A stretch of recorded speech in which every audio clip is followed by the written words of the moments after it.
So the movie starts with this old dude Dumbledore just chilling in a dark street, holding a lighter that literally steals street lights. Pretty handy for the electricity bill, right? Then he met McGonagall, who's been a cat this whole time. And just when you think this couldn't get any weirder, a guy named Hagrid pulls up on a flying motorcycle like he's a DoorDash driver, delivering the world's most important burrito. But it's not what we think it is, it's a baby. And they just leave him on some random doorstep in the middle of the night. Totally normal if you ask me. 10 years later, we realized it wasn't just some random house or a weird coincidence.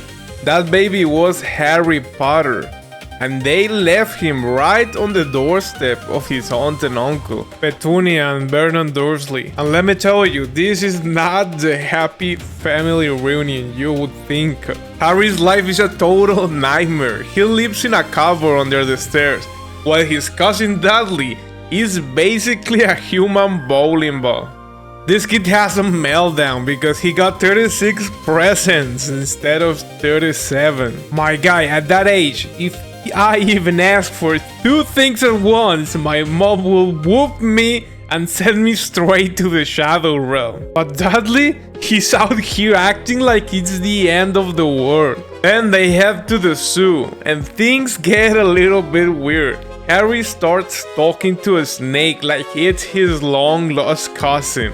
We don't know why he can do that yet, but it's definitely sus. Suddenly, Harry accidentally deletes the glass. Dudley falls in, the snake dips, and Harry's probably thinking, worth it.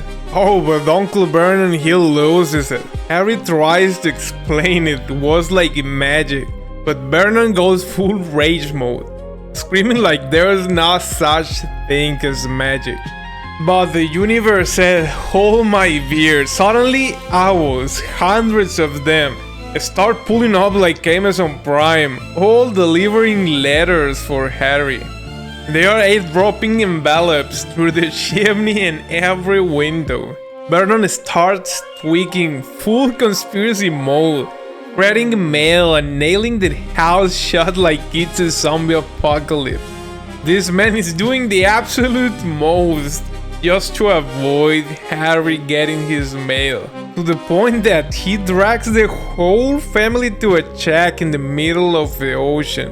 Total overkill. He thinks he's safe and sound, but out of nowhere, boom, a giant kicks the door down like the house owes him money. It's Hagrid, and he finally hands Harry his letter. Turns out this whole time, Harry wasn't just some regular kid. He is a wizard, and he's been invited to Hogwarts. Uncle Vernon and Aunt Petunia have been gatekeeping this for years. Aunt Petunia finally snaps and admits she knew all along. She was jealous because her sister, Harry's mom, was the special one who got to the magic school, while she stayed at home. And all this time, Harry was told his parents died in a car crash. Total lie. Hagrid reveals they were actually killed by a dark wizard. In the middle of the drama, Hagrid calls them muggles and gives Dudley a pigtail for being a brat. Honestly, best part of the scene. Hagrid takes Harry to London, but not the London we know. Hidden behind a shady pub is Diagon Alley. They are there to get his school supplies.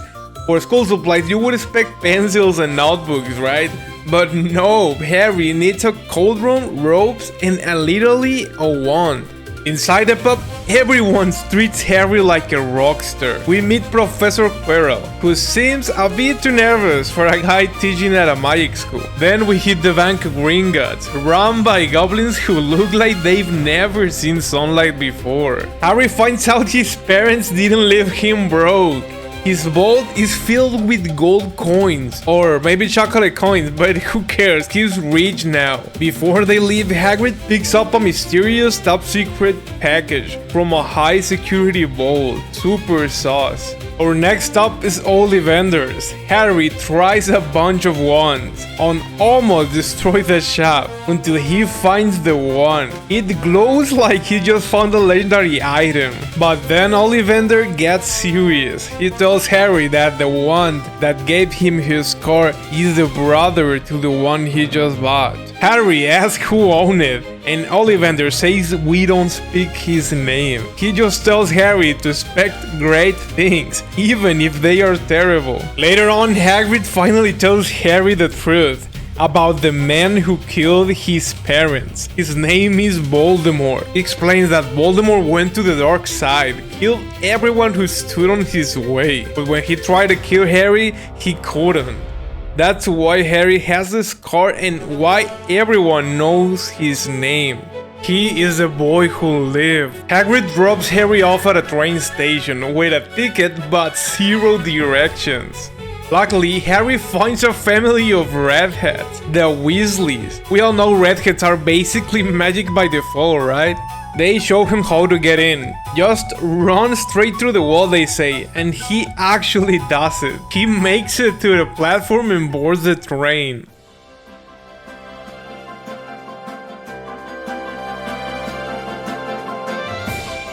On the train, Harry and Ron are just becoming friends. Then, Hermione Granger bursts in, looking for a lost toad. Ron tries to show off a spell to turn his rat yellow, but it's a total fail. Hermione proves she's a prodigy, fixes Harry's glasses, and roasts Ron a little before leaving. They arrive and are met by Hagrid, who's basically the official drop-off guy at this point. My question is, did he leave all these kids on a random doorstep as babies too? Then he leads them up to a massive glowing castle, where they are met by Professor McGonagall. She explained that Hogwarts has 4 houses, basically like school teams: Gryffindor, Hufflepuff, Ravenclaw, and Slytherin. Before the ceremony, Draco Malfoy tries to recruit Harry to his cool kids club, and this is Ron. Harry isn't having it and basically tells him to get lost. In the Great Hall, Dumbledore gives a quick speech. Don't go into the Forbidden Forest unless you want to die. Then comes the Sorting Hat, a magical hat that decides which house you belong to. Hermione and Ron gets Gryffindor, Draco gets Slytherin, and then it's Harry's turn.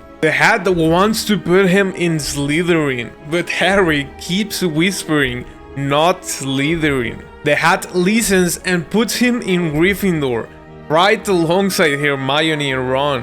At the banquet, Harry notices a teacher, Professor Snape. Snape is staring at Harry and suddenly his scar hurts for a second. Percy tells Harry that Snape teaches potions but really wants the dark arts job. The school starts and it's not all fun and games. Harry and Ron are late to Transfiguration. They think they are safe because the teacher isn't there, only a cat on the desk. But it turns out that the cat is McGonagall. In potions, Snape goes fully bully mode on Harry, asking questions he couldn't possibly know, and docking 5 points from Gryffindor just because he can. Later, Harry sees a newspaper saying someone broke into the vault at Gringotts, the exact one Hagrid emptied. Then, in flying class, Harry finds out he's a natural, flying on a broom. During their first flying lessons, Neville takes a bad fall and breaks his arm. In the chaos, Draco grabs this small glass ball Neville dropped and tosses it into the air. Harry flies up, does a crazy dive to catch it, and instead of getting in trouble, McGonagall makes him the seeker for the Gryffindor Quidditch team. Inside Hogwarts, we find out that the stairs move on their own, and one day they lead the trio to the forbidden 3rd floor. They find a giant 3-headed dog guarding a trapdoor, and Hermione realizes that that dog might be guarding something. In Charms class, everyone's struggling. Seamus straight up blows up his feather. Ron can't get it right and Hermione corrects him, and he gets annoyed. So yeah, he makes fun of her and she runs off to cry in the bathroom. Fast forward to the Halloween Fest, Hermione is still there, by the way, and suddenly Professor Quirrell runs in screaming there's a troll in the dungeon. Harry and Ron realize Hermione is still there in the bathroom and she doesn't know, so they rush to save her.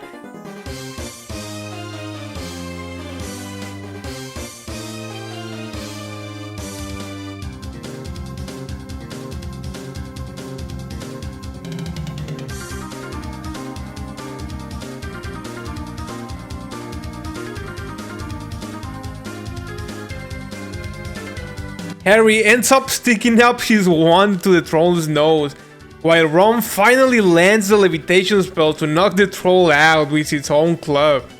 Snape shows up with a limp, making him look even more suspicious. Later on, Snape congratulates Harry on the upcoming Quidditch match, but Harry notices Snape's leg is bleeding. He's convinced that Snape let the troll in as a distraction to get past the three-headed dog. Then it's game time, Slytherin against Gryffindor. The crowd is wild, the rules are simple. Score with the Quaffle to earn points, but catch the snitch and you win the game. The Quaffle is released and the game begins. Gryffindor scores early, but Slytherin starts playing dirty, knocking the Gryffindor captain out of the air. Suddenly, Harry's broom starts bucking like it's possessed. Hermione sees Snape staring at Harry and muttering. She thinks he's cursing the broom, so she runs under the stands and sets Snape's cloak on fire. The curse breaks, Harry regains control and enters a one-on-one race for the snitch. He stands up on his broom, trips and hits the ground. Everyone thinks he's about to throw up, but instead, he coughs up the golden snitch. Gryffindor wins. Gryffindor is losing it, celebrating like they just won the World Cup.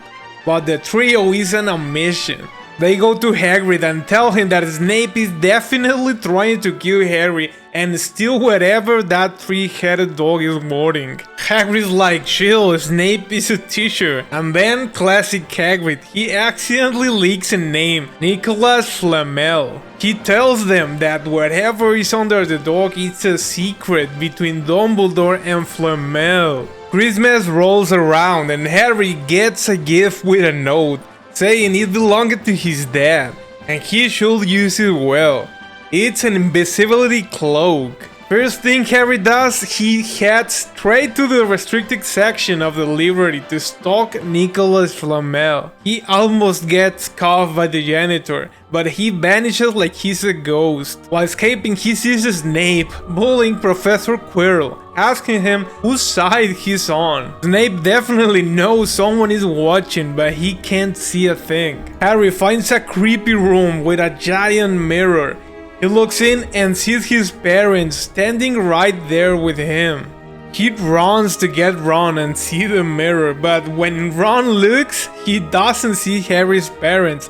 He sees himself as a head boy and Quidditch captain. Dumbledore eventually finds Harry there and explains that the mirror shows your heart's deepest desire, but it doesn't give you the truth. He tells Harry to stop looking for his parents in a piece of glass. Finally, Hermione finds a massive book and figures out Nicholas Flamel is the only person who ever made the Philosopher's Stone.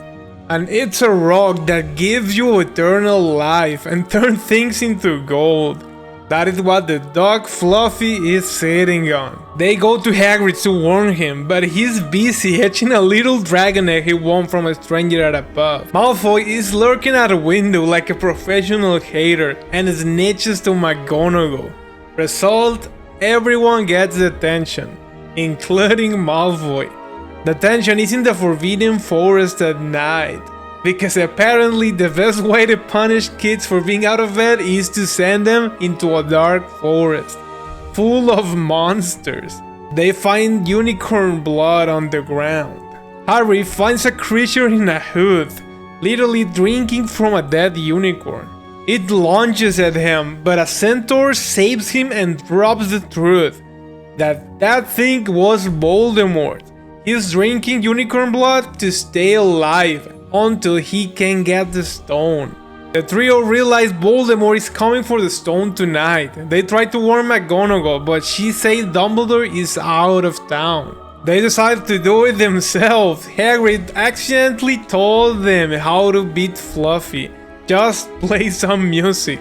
They sneak past the sleeping dog, fall into some killer vines, and then play a giant game of wizard chess. Ron sacrifices himself in the game so Harry can move on. Harry gets to the final room and finds Professor Quirrell. Wait, what? Not Snape? Quirrell drops the act. He was the one who let the troll in, and he was the one trying to kill Harry during the Quidditch match. Snape was actually trying to save Harry this whole time. Quirrell forces Harry to look into the mirror, but Harry sees himself finding the stone and suddenly it's in his pocket. Quirrell hears a raspy voice and unwraps his turban to reveal finally Voldemort's face living on the back of his head. Voldemort tries to manipulate Harry, promising to bring his parents back if he gives up the stone. Harry calls him a liar and Quirrell tries to kill him. But the second Quirrell touches Harry, his skin starts to crumble and turn into dust. Harry grabs Quirrell's face and the dude literally shatters apart until there's nothing left but ash. The stone is safe, but Voldemort's shadow flies through Harry and escapes. Harry wakes up in the hospital wing with Dumbledore. He explained that the stone has been destroyed and Flamel is okay with moving on. Harry asks how he got the stone from the mirror, and Dumbledore says only someone who wanted to find the stone, not use it, could get it. Also explained why Quirrell couldn't touch him was because Harry's mom sacrificed herself for him, and her love is basically a permanent shield against Voldemort. And after everything, the school year comes to an end. At the end of the year feast, Gryffindor is somehow still losing, until Dumbledore starts handing out last-minute points for everything Harry, Ron, Hermione, and even Neville did throughout the year. And just like that, Gryffindor wins the House Cup. As everyone heads back home for the summer, Hagrid gives Harry a photo album of his parents. Harry realizes that even though he's going back to the Dursleys, he's not really going home, because Hogwarts is where he really belongs. So that's how Harry's first year went down. If you want the second movie, please drop a comment and let me know. See you in the next time.